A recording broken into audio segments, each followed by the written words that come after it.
Ericka Boussarhane is an international psychic medium who is highly respected for her amazing abilities to communicate to loved ones from beyond the grave. And she is here with us now. How are you today?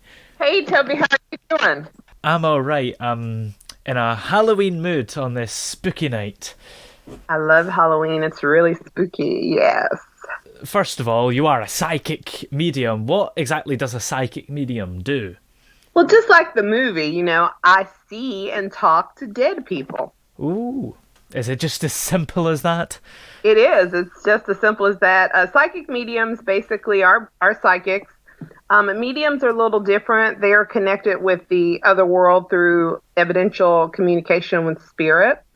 Psychics tend to kind of focus more on your love life, your relationship, your future outcast, what's coming up, things that deal with your life. Where mediums, they're able to make those connections by meeting the spirit halfway, the term medium. But they're known to kind of talk to dead people. Does everybody have the ability to train themselves to become a psychic medium, or is it just a gift that you're born with and have it forever? I believe that everybody is born with intuition. I always say dogs sense things, cats sense things, snakes. I mean, all of these different senses everybody has. I think that a lot of times people live every day without recognizing it. But mediums are more, I guess our brains are a little bit more wired where we are in touch with making those connections to the spirit world, kind of like shadow walking, a little bit more prevalent. So I always say that it's kind of singing, but mediumship is kind of like Whitney Houston on steroids, singing the national anthem. And if you have that intuition but don't necessarily know about it, what can you do to kind of activate it? Yes, I love that because I love to empower people to tap into their psychic intuition.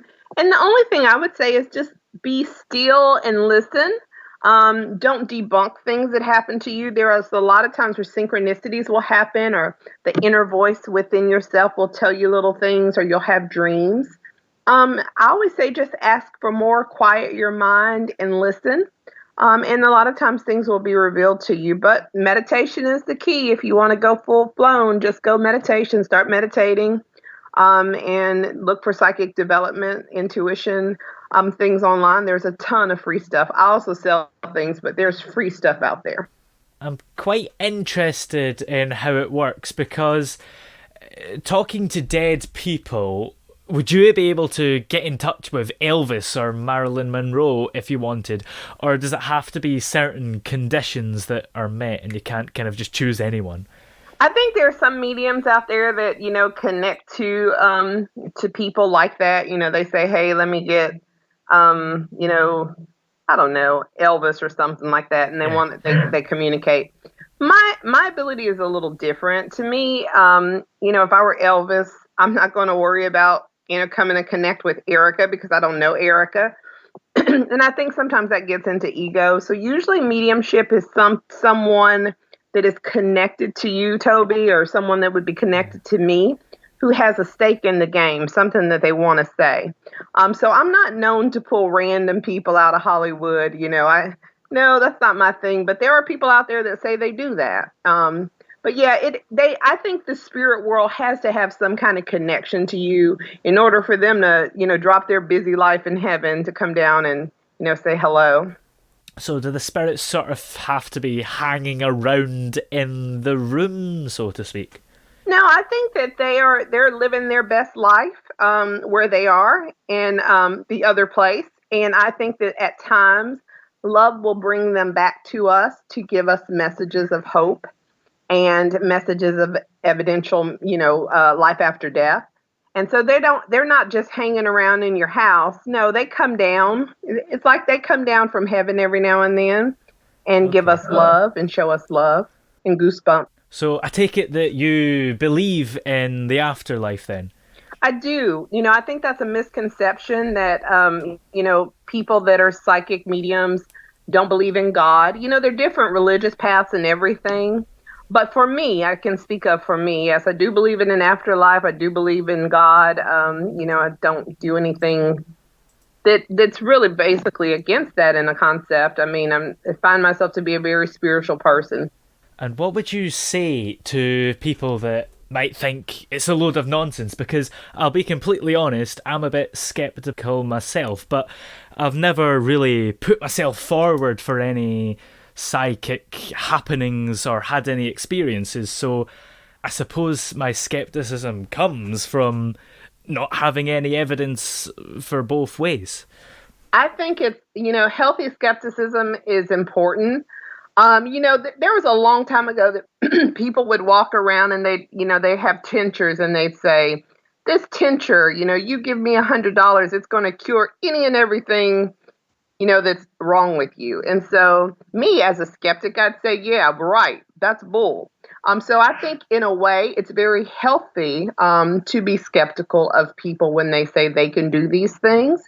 I don't think that's wrong at all. And I think it's just basically, you'll be drawn to people. Do your homework out there, see what they do, see what they've known to do, check their reviews.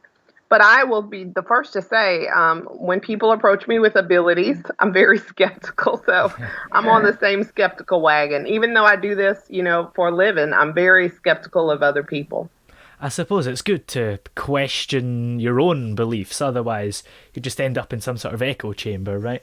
Yeah, I mean, I don't question my beliefs. I question the validity of other people that do things because for me, I'm an African American in the U.S. And so a lot of the connotations with spirituality has always been negative, the voodoo, the hoodoo, and so I'm from a whole different perspective. And so, I question people that say they can roll an egg on me and, get rid of all my generational curses.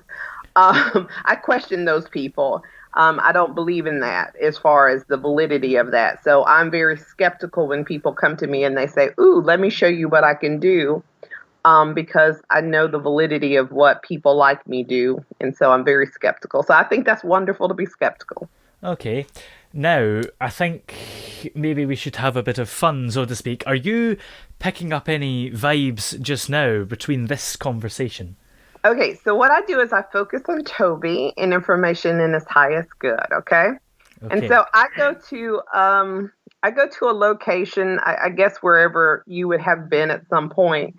And I'm a paranormal investigator, so I love ghost stuff, okay? And so I'm in this, I don't know why I see a lot of gray unless it's got slate around it or the home is gray or the room is gray. But I'm going to imagine this is you when you're little or littler. And then I'm in a 2-story, I want to say it's a 2-story, maybe a 3-story home. And it has to be you in a bedroom, okay? Or someone that looks like you when you're little. Okay. And there is a presence in that room. The floors are, I'm going to say, are hardwood too. And there's a presence of what I will say either is your grandfather or great-grandfather. But I know that there will be a name connection with either you or your father or brother or something like that. And to me, the way this person died, it should have been pretty much abrupt, like a fallout or heart attack or something. But they show me falling prior to death or at death. And I also feel like they're acknowledging a name connection to you. And then what's really strange is they also show me flying like in a plane. And this is traveling, okay? And this is something that I guess you aspire to do at some point in your life, which is cool. And because of the talent of writing, they show me writing, which is to me something that's also passed down.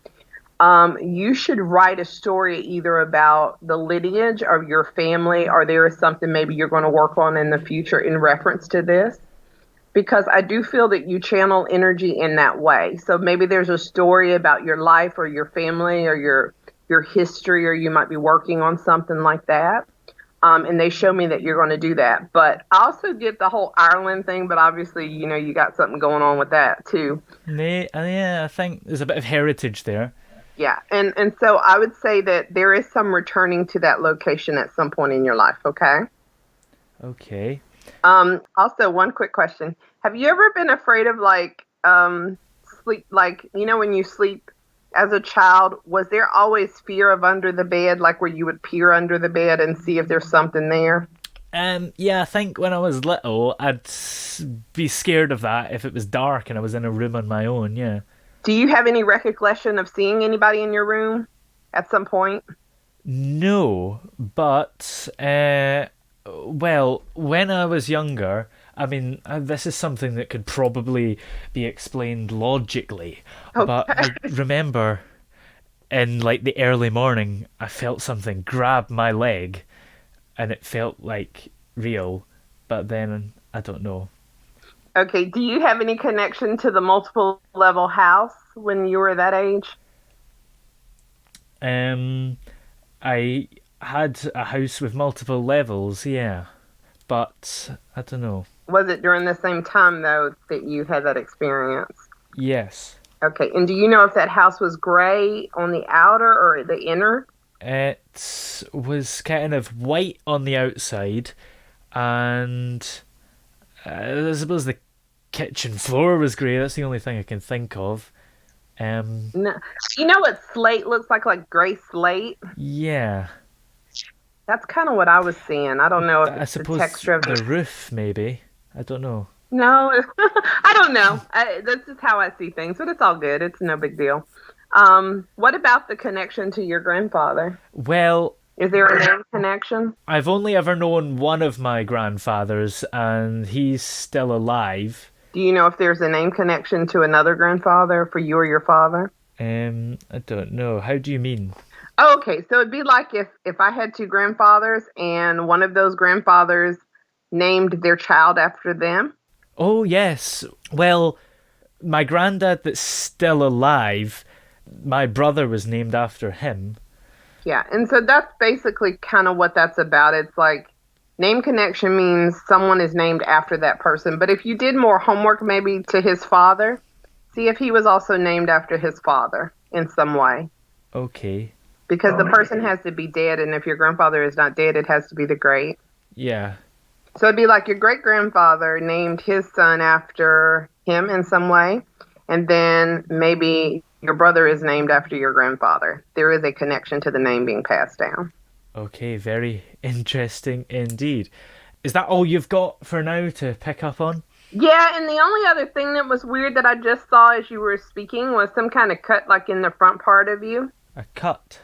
Yes, like a surgery cut or some kind of scar or some kind of tattoo. Oh, do you know whereabouts? I'd have to look again. It looks like it is if I was standing, okay, it's going to be on your right side near your tummy. If you're looking at me. No, let's just say it's your left or right, right? You're left or right. So it's going to be on the right side near your tummy. Yeah, well, it's on my arm, but I don't know if the way I'm positioned right now would have an impact on that because my arm is in line with my tummy. Don't know. I just know it's on your right side. Well, my left arm it's on. But go ahead. I'll still focus on you during the interview and see if I get anything else. Okay, well, have you ever seen a ghost yourself? I have. I've seen many ghosts. And do they look like they do in the movies, or is it a completely different thing? No, they don't really look like that. Ghosts don't look like human form like in the movies, how they kind of shadow them out, but you can still see the features. Most ghosts that we see are energy, just kind of like when you see those videos online of the energy moving or the shadow person. Yeah. It takes a lot of energy for a ghost to manifest in the sense of a real human person. So most people that say they see ghosts, they see part of a body, part of a spirit body. Like they might see the head and the arms and but not the legs. So it's really, you hardly ever see full-blown apparition in complete detail. Okay. Religious apparitions are a thing. Do you think that they are of a similar thing, or are they a completely different thing? Are you speaking like when people see nuns or Christ or things like that? Yeah, things like that. I don't know if you know, like, the Lady of Lourdes and stuff like that. Yeah, I believe that those times when people see those things, I do believe in those, yes. Because I've had, I've, not me personally specifically, but I've had friends of mine, especially with children, who have been sick, and the children will report seeing what they speak of to be an angel. And then sometimes they're miraculously healed after that. Okay. Are there more spirits around at this time of year at Halloween?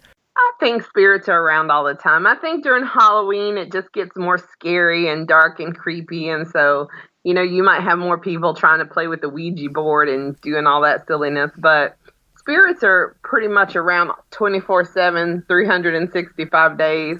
I don't think the Halloween aspect of it really makes a difference. Okay. Have you ever scared yourself when maybe you've been reading someone and something's frightened you? Yeah, like I was saying before, we have a paranormal team called Second Sight Paranormal, and we were filming for a television show, our local show, and we went out into the woods and we interacted with a very negative energy, and all of us was scared. I think everybody on the team got like, oh, where's the holy water type of vibe. So yeah, it affected all of us. It was a very negative energy. So I would say that is probably going to be one of the only times that I've been kind of scared or shaken in a way. And you've got your own TV show and your own radio show as well. Can you tell us a bit about that? Because what exactly do you like to do in them?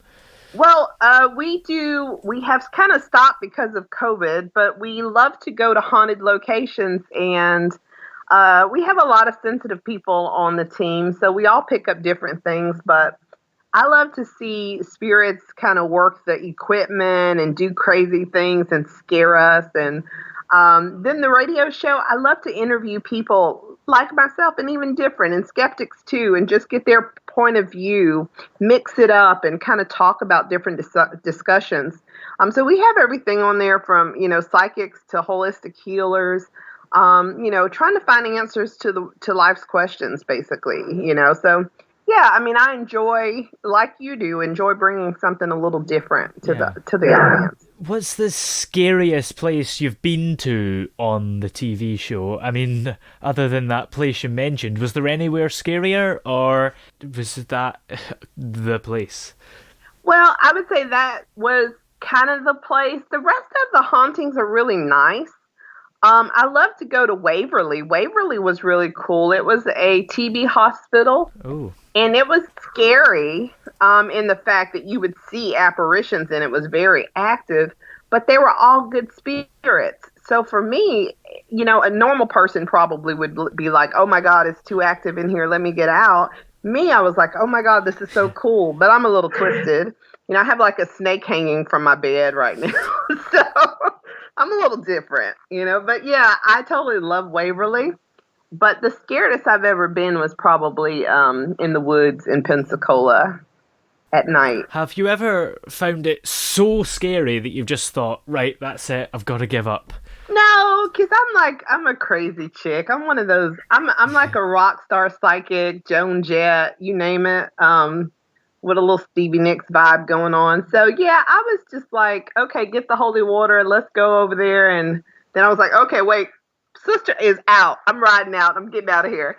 And so then I went back, and it was just kind of like a love-hate relationship with the bad spirit. But yeah, I tend to kind of run to the negative, unfortunately, to try to help. But I don't think I have a strong belief in God, and so that kind of makes me feel protected. So I believe that my higher power is stronger than whatever that was. How does it feel when you get like a spirit coming to you? Does that have a kind of special feeling, or is it just something you see and maybe you're used to it now? Well, I think initially it feels like the highest high. I mean, it is totally cool. I mean, it gives you like this high that's crazy. It's like jumping out of a plane. Whoa. You get goosebumps. It's scary high, I guess. And so I get goosebumps. I get really cold. Then sometimes like I'll see around me like this energy circle of stuff moving. Other times I'll see people. But the feeling of it for people that are listening is it's those goosebumps you get. It's that knowledge or that feel that people are watching you, I think, a lot of times. It could also be like electrical stuff around you, the lights flickering, noises, the hair sticking up on your neck. Just all that. I mean, spirits, when they touch you, sometimes you get a whole tremble or shake through your body. And as a child, did you know that you had this ability, and did you use it? As a child, I knew about it. My mom was, again, different. She was like into playing with the Ouija board and, summoning things, I'm sure. And so when I was a little girl, I was afraid of all of those things. So I basically saw things but didn't want to acknowledge them. And so when I got older and got into college and I started watching Unsolved Mysteries, that's when I started to see dead women, literally. And I would start working on cold cases with our local law enforcement to see if I was crazy or see if I could really do this. And come to find out I wasn't. I was really good at finding or talking to dead people that were murdered and raped and killed. And so that in itself became my reasoning for being coldcasepsychic.com. And I only did that. I didn't do the other readings until way later. So you actually got called to work with the police for this, to solve stuff? Yeah, they used to pass out my card, and they have referred people to me. Yes, I have been in a couple documentaries because of that work also, and I can proudly say that I did help them find people. So that was a good thing. But were some people who were working on the case quite skeptical of it themselves? Because I imagine there would be a lot of people thinking, maybe she's making it up. Well, I think for me, we had one particular girl by the name of Samira. Yeah. When law enforcement contacted me, I told them she was floating in water, blah, blah, blah, blah, blah. And she would be found the next day and there would be this and this and that. And it actually ended up being exactly what I said. Whoa. So, I think you're as good as your reputation. And because I've always been one of those people that, clients will tell me, people call me and they say, my daughter's experiencing a haunting or something, and how much do you want? I'm like, you have a child that's being tormented. I don't want anything. I said, let me do what I can to help her. Yeah. I think it just, my reputation from going from a child care owner, I had 2 businesses. I had up my own child care facility. I didn't have to be a psychic. I sold those businesses in order to do this full time because I felt like that's what God wanted me to do, was to help people. So I think my intent and my integrity and my reputation kind of speaks for itself. And what do you think of, sometimes there's comedy people who do a sort of joke psychic character. Like in the UK, we have a guy called Clinton Baptiste. I don't know if you've heard of him, where he kind of goes on radio shows and just makes stuff up as a joke. Do you kind of see the funny side of that, or do you think it's maybe knocking what you do? To be honest, I've gotten calls from people, and a couple of times I've kind of known that they were kind of like radio people because you could tell by the awesomeness of their voice. But the first time I got the call, this guy, me being an empath, really trying to help this guy, I'm like, blah, blah, blah. And so it was really a whole joke. I realized it like mid-in, and I'm like, oh my God, he just so punked me. But I was laughing. Because I don't take myself so serious. I was just laughing, and I was like, oh my God, I'm psychic. I should have saw that coming. I was laughing with him. So I wasn't even upset about it. And my son does comedy sometime, and, me and my husband, we joke around. He watches comedy all the time. So I don't get upset about it because I feel like if I put myself out here like this, then someone has a right to, to say what they want. It doesn't define me. I mean, that's their niche. It doesn't define who I am. I know me. But yeah, I would probably laugh at it. I wouldn't be offended. Okay. Do your family believe in what you do as well? Most definitely. It runs in my family really strongly. They usually say some people are generational psychics, mediums. I am one of those people. Yes, so I suppose, of course, they believe it if they've experienced it themselves as well. Yeah, I mean, you not everybody, just because you have this ability doesn't mean you have to necessarily be a psychic medium 24/7, like I am. Yeah. There are a lot of people, including people in my family, that have gone into law enforcement because they had a empathic need to help people, and they had that blue sense, or that sixth sense, we would say. There are other people that go into psychology or healing fields, nursing. I've met some killer. We know of Mark Anthony, who's a psychic attorney, who basically was an attorney, a Harvard studied attorney. And basically, during the time of him being an attorney, he realized that his psychic intuition was stronger. So he decided to be a psychic full time, basically. So, yeah, I think that, he is a logical mind man. That had generational intuition in his family as well. So I think that, we can use our intuition in different fields. And most of my family are very intuitive. They didn't set up a psychic table, but they definitely use their intuition in their jobs. And I see that you're offering readings online. Where can we get involved in that? Yes, so we are pitching psychicfinds.com. We want people to go there. We're hiring, but we have a strong, diverse group of psychics, mediums, and healers at psychicfinds.com. And we want people in the UK and the US, anybody listening, to go to that website and take your skeptical self over there and get a reading and see what it's all about. Well, if you're impressed with what you heard on today's show, you can go and check that out. Thank you very much for joining us today, Ericka. Thank you, Toby. It was fun.